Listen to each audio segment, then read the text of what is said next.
Welcome back to Daily Insight. Now, Mayan, we are going to talk about pursuing a career in architecture. Yes. So with that, we have a very special guest. Yes, we have Carl Remington T, Principal Architect and Founder of Remington T Architects. Okay, Yes. let's welcome. Hello, Sir Carl. Hello, good morning. Morning. Thank you Welcome for to Daily joining us. Insight. Yes. Yes.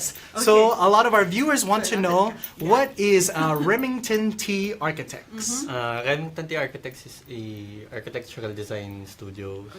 We started last 2011. Oh, Okay. 2011 Yes. pa. Okay. Okay, so what are some of the services you offer of RTA? I'm just going to call it RTA. Yeah, RT. We offer mostly design services, Design okay. services. residential, interior fit-outs, and some master planning design concepts. Ano yung interior fit out? Yeah. Interior design. Ah, okay. Okay. So, yeah. Do you guys have a background also ng interior design? Or kasama na talaga yun sa kasama skills? niya siya sa, siguro natutunan lang siya sa practice mismo. Okay, yes. So During through the many years that you've 2 been in years, architecture, you can see that it's important to incorporate that in your Oh, designs. one-stop shop siya. One-stop shop. Yeah. Design, then interior. Yes. So what inspired you to become an architect, to study architecture? First, my family background. My father's family background. Two of my uncles are engineers. Oh, So, okay. Pati medyo... dad? Dad ko is nasa business side. Okay. So, medyo namulat ako sa ganong industry. Yeah. Yes, industry. construction. And then, siguro dahil I wanted to build our own home na din in the future. So, Yeah. That's always the dream of the Filipino, Oo di ba? nga eh. To have your own home. So, na-design mo na ba yung dream home? nasa drawing paper Nasa pa. drawing Ah, na. okay. Diba? As is merong Yeah. goal. Okay. Where did you study architecture? Yes. What school? From UST. Currently studying my master's degree also. In Oh. UST UST. din. Okay. How do you call yung masteral ng architecture? Master's. So, masters lang in Masters architecture? in So, architecture. MAA? Tama ba? MAA? MSA. MSA. Ah. So, paano yung masters ng architecture? What do you study about it? Specialize kami more on urban design kasi yun yung specialization na pinili namin. Pinili ko. Oh, I see. Okay, for us that don't Okay. know so much about this architecture, what is urban design? Urban design mostly is reshaping or redefining the city. Okay. You design the city for the people. Okay. This is Okay. what Halifax does. Palafox does is urban planning on a bigger scale. Okay. So urban okay. design is we just do the design for the city, City, ganyan. Town. barangay. town, municipalities. We incorporate people as the users doon sa city na gumagamit. So, pag okay. nagma-masters ka, usually doon ka nagsa-specialize. Yun yung okay. pinursu ko kasi, pero may other category kasi na heritage and Yes. heritage conservation. So, mas doon ako sa mas younger So, urban ones. design. Urban design. Okay. Oo. Bakit ka nag-open ng sarili mong firm? Pero, did you also have an experience na you were like an employee of a firm before you put up this? Before I took the board exam, so required kami apprentice, OJT. Yeah, OJT apprentice. for 2 years. Okay. So, doon ako work muna for a certain company. And then, after I took the board exam and passed the board exam, my senior advised me to go on my own. Now, is that a normal practice here in the Philippines? Do a lot of architects open their own firms, or do you end up working with private employers? Another firm, yeah. Some do open their own companies. Some stays within dun sa pinag-OJT Working. Yes, yes. For you, why was it important to open your own firm? Or this what's the difference kaya, Yeah, no? Like oo. of having your own. Siguro dahil ano na lang din, parang yung ano man na lang din, tawag doon. Fulfillment. Fulfillment. Yeah, Yeah, self-worth. Yeah. fulfillment. Oo. Saka- Being the founder of your own company, di ba? Yes. Ever since, yun talaga yung dream ko na to have my own design company. Yeah. Ever since high school. How about Way back yung high school. profit? Is it more profitable na sure ba na laging may kliyente as compared to you being an architect in one firm, you get like standard salary, di ba? Pagka well compensated kasi pagka employee ka lang, well compensated ka naman Yes. so wala kang Kumbaga, problema. may sweldo kang may sweldo inaasahan kang monthly. inaasahan. Pero pag you start your own company, mas lalawak yung background mo sa business. So, okay. more on, siguro, maiintindihan mo yung sa business side, sa taxes, government taxes, Yes. paying mga PhilHealth, mga etc. Accounting and Yeah, stuff so like when that. did you learn Procurement. the business side? Do they teach you that in school, or is that something you have to learn on your own? Something to learn on my own. Okay, was it but- easy for you to put up RTA? At first, medyo hindi. Pero as years goes by, medyo ko kaya to. Parang Yes. Kaya. you must have a passion talaga in architecture to Okay.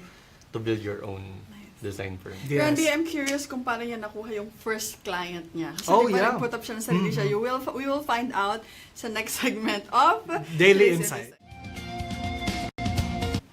Good morning, everyone. Welcome back to Daily Insight. So we're talking about pursuing career in architecture, Randy. And of Yes. course, we still have Mr. Carl T. of RTA or Remington T. Architects. Kanina, we talked about the business, his background. Now, let's talk about yung how do you market or how did you get your first ever client? Yes. My first ever client was my classmate way back high school. Oh, okay. Anong Good. pinatayo niya? Small, I think 5 square meter kiosk sa mall. Oh, So yun okay. yung first Yung design. ever, first Yes. ever paano mo project ko. siya nakuha? Like, did she message you? Yeah, Ganyan? he contacted me na Carl, may papa-design ako pero maliit. Sabi ko, okay lang naman kasi start Yes. pa lang naman. So, Oo. yun, tumagal din, nagtayo na din siya ng sarili ng store. So, Ikaw din, ako din nag-design. yung service. na So how kinuha. was the marketing? I mean, online ba? Or did you just message your friends, family na did you put up your Sa own firm? marketing, more on, I talk to real estate people. Oh, okay, Okay. yes. And then, pumupunta pa minsan sa mga conventions, sa mga expos. Oo. To, Networking. Yeah, networking Yes. and connections. Oo. And also, families. So, word of mouth. na din. Yes. So those events that you go to expo, are you an exhibitor or are you a guest? How does that work? Guest. Okay, so really an opportunity to meet more To meet and more more people and to connect with other suppliers. Maybe Oo. some of them have clients Yes. na they're looking for an architect. Okay. So what was the first na big client or big project? Yeah. First ever big projects is yung sa Punta Fuego, yung residential. Oh, Okay. the residential part of Punta Fuego? yeah. That's you? No? Yeah. Ah. So how did you why is that considered a big project for you? Yun yung first ever residential project namin. Milestone Yeah, talaga. milestone talaga. So, Oo. stepping stone from And it's a small one popular resort. to a residential Oo. project. So, Yes. And that's talagang- good sa portfolio, diba? Oo. So when they saw yung mga projects, so talagang So, nakikita na nila, may credibility na. credibility. Okay, that's how you Yes. build your clients. So you design a whole type of different buildings. You do residential, commercial spaces. So what other types of spaces can you design? We also do master planning concepts. Okay, what is master planning? Master planning concept more or less is you propose buildings on how to position buildings dun sa site and how it will affect the community. Oh, Master okay. planning. I hear a lot of you're involved in a lot of like community planning and like urban Urban design. design. Yes, it really sounds like it's a passion of yours. Yeah, Yes. kasi parang kailangan natin i-uplift yung urban design Oo. status dito sa atin knowing na more or less 20 to 25 years ang Manila is going to decay. Yes. So we need to cope up with the international standards ng urban city living. Yes. Okay. Yes. So that's one of the services. So Yes. going back, yung details ng residential planning. So what do you usually do kapag kunyari? So first Yeah. we get the information sa clients. Mhm. So after you get the information sa clients on what they want, what they like, what are their needs. Mhm. So you come up with a schematic design, with a pre-design schematic design, then you approve for approval sa client. Yes. Depende Okay. rin yan sa Depends budget nila. Sa budget ng client and Yes. sa gusto ng client. Okay. Pero pagka walang idea si client kung anong gusto niya, Oo, may Yes, ganun, sometimes diba? that's me. Yeah. Oo, parang anong kayang house na maganda? anong Oo. maganda, modern ba or Oo. So tropical how do you design? suggest? Do you just suggest anything or meron din bang study the personality of a person? Yeah, important as an architect, important yung pag-aaralan mo yung personality nila, yung Oh. lifestyle nila. Yes. Kasi we design for them. We design not for ourselves. Okay. So once you've given them the design, they've approved it. Is that it? Are you done with that, or do you do something else? What's the next step? The next step for the syempre sa fee, once approve yung fee, we do the bidding process for the construction. Oh, you do that part Ah, also. okay. We look for contractors, For for credible them. contractors for them. Oh, I Oh, see. okay. It's part of the Yeah. service. Yes. Akala ko kumbaga I'm on my own. I have to Yeah. look for a contractor na or supplier. Especially if you don't know any contractors. Yes. Oo. But some clients, they do have their own contractors. Okay. So Okay. it's okay with us. So kapag ganon, if for example, I want you to design my house, okay na ako and I have my own contractor, I have to set a meeting for you to talk or ako na bahala? Meeting muna tayong tatlo. Ah. Para yung flow, yung process, may Timeline, discuss, ganun. yung timeline, may discuss with the client and the contractor and the architect.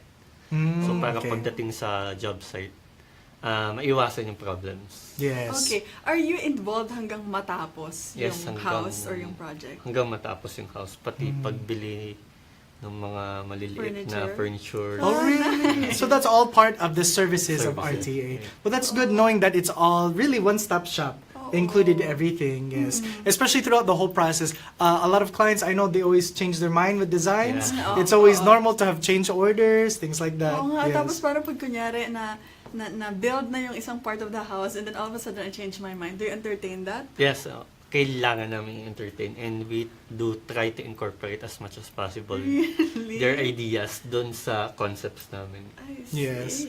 Okay. Well, we learned so much about the actual process. May and things. humanity, ano pala, Yes, behind each yes. design. Okay, yung green suburban living, you mentioned that earlier, Randy. Is that one of the philosophies of RTA? Yeah, that's one of our philosophy because here sa Metro Manila, lesser ng green open spaces natin. Yes. That's So true. we need as much as possible to incorporate green type of living. How? Okay. Yung suburban, Yes. suburban Especially way- here in Metro yeah. Manila, how do we do Oo. that? Suburban How do way you of do living that? is through natural passive cooling, large open windows, Oh, okay. through proper building orientation, and at the same time, dapat makatch natin yung essence ng suburban way of living Yes. na open lang. Ah, Na okay. wala masyadong blockages. Pwede ba yun? Paano pag, di ba, polluted ang usually cities? Yes. But you try to incorporate yung green suburban living. So you have ways to do that. Through landscaping na siya. Okay. Landscaping elements. Landscaping, Mga that's how you get plants, the clean ganyan. air. Yeah, that's good. I thought green meant just putting green. Green. Akala ko, yeah, Echo, there's ano. grass and trees, Oo. but it's the actual design, the The way actual design. the flow of the Natural house. light. Natural Yes. light, materials wise, so you must be careful in choosing what specific type of material that you will gonna put in sa certain area. Yes. So para yung lesser yung carbon footprint ng structure. Yes, yes. So, So, you guys don't just design, no? Hindi lang sila basta-basta gumagawa ng design. They also consider yung nature, environment. yes, That's good. less dependency on electricity. Yes. Yes. So we're gonna learn more about RTA, Remington T Architects, when we come back to Daily Insight. Before we go to our topic, let's say hi to some of our viewers. To Anna Marie Cui, watching from Las Vegas. Hello po, Ate Hello. Hello. And to George Alo. Hello to always Hello. supporting our show. Yes. So a lot of our viewers are students or maybe they're fresh grads. Some of them are studying architecture. Or bagong pa sa Randy. Kasi Yes. kailan ang last na board exam? Last June. Last June, Yes. also may mga bagong architects tayo ngayon who passed the June board exam. So, anong advice mo sa kanila? Ang advice ko is just pursue your dream, pursue your goal. Huwag sila matakot na porket young sila, hindi nila kaya makipag-cope up sa mga big industry, sa mga Yes. big architects sa field. So, learn more and at the same time, do take masteral classes because Yes. it helps. It will really Yeah. help. Non-stop learning. Oh, non-stop When you learning talaga. said, sabi mo na parang mag-learn more, I mean, do you suggest na pumasok muna sila as an employee to have an experience or immediately go into the business? Ang suggest sa akin is start early. Okay. Okay. Maybe even while you're in school. Yeah. Okay. Start early para Yes. at least yung foundation mo is nakaset up na. Start early as what? As a businessman? As a businessman during your younger days, para yung Oh. connections mo Wow. hindi na gano'ng mahirap. Okay. And at the same time, start early kasi dahil pagka-late ka na nag-start, yung mga iba mong kasabayan, mas ahead na sa'yo. So, If it's competition. yeah, Oo. competition-wise. Oo. But then you had an experience working for another firm. Will that help? Yeah, it will help. It will help Yes. before you put up your Mhm. own. Okay, so sa mga bagong pasana, mga architects natin ngayon, do you also suggest that? Na magtrabaho muna before putting Trabaho up their own? muna sila dito sa atin or sa abroad. Okay. To gain experience. To gain Yeah. experience Okay. and knowledge. Kasi Mhm. iba ang standards ng local Yes. architecture And natin international. sa Mhm. international. Yes. Yes. So when you get that experience, you gain more talents and skills. Yeah, and that- yung credibility mo, di ba? Yes, yes. And what you also said about starting early, already start early in making your portfolio. Yeah, making your Yes. own portfolio agad. Yeah. So, para kahit papano, pag may client ka na, may harap ka na portfolio sa kanila. Yes. So already start making designs. Don't wait until you have a client. Yeah. Already come up with ideas. Have something ready so that if you have clients like me who I don't know anything, I just say, Practice. just show me everything that you have. I'll just Oo. pick. Also, with regards to competition naman, those who are recent board passers might think or might have like second thought na, sa industry maraming competition na ayaw na nilang mag-put up ng sariling firm. Like, what do you say about that? Yes. Competition in your industry. Mhm. Sa competition, parating na dyan siya. Yes. Hindi siya mawawala. Kahit Type saang ba? field. Sobrang dami bang architects in Sobrang- the Philippines? Roughly nasa, I think, 30,000 plus kami. Wow. Well, that's not too many, di ba? Yeah. For Okay. like 100 million 100. people. Oo. Oh yeah, that's Diba? true. Yeah, yeah, Oo, that's so true. yung firm, kumbaga, at saka yung, architecture firm, hindi ganun ka-tight ng competition. Hindi ganun ka-tight, pero recently, yung mga younger ones, mas ano na sila, mas Aggressive. na, mas pinopursue nila, lalo na yung mga social medias, yung mga Yes. platform nila ngayon. nga So, eh, mas market up sila, themselves marketing na nila. Oo. Yes. Okay. Pero they should not fear They that. should not fear. Oh. Yes. Well, a lot of good advice that we've learned from Architect Carl. So if people who are watching want to avail of your services, how can they get in touch with you? They can contact us to our email. It's rmty.architects@gmail.com or visit our website at www.remingtontarchitects.ph.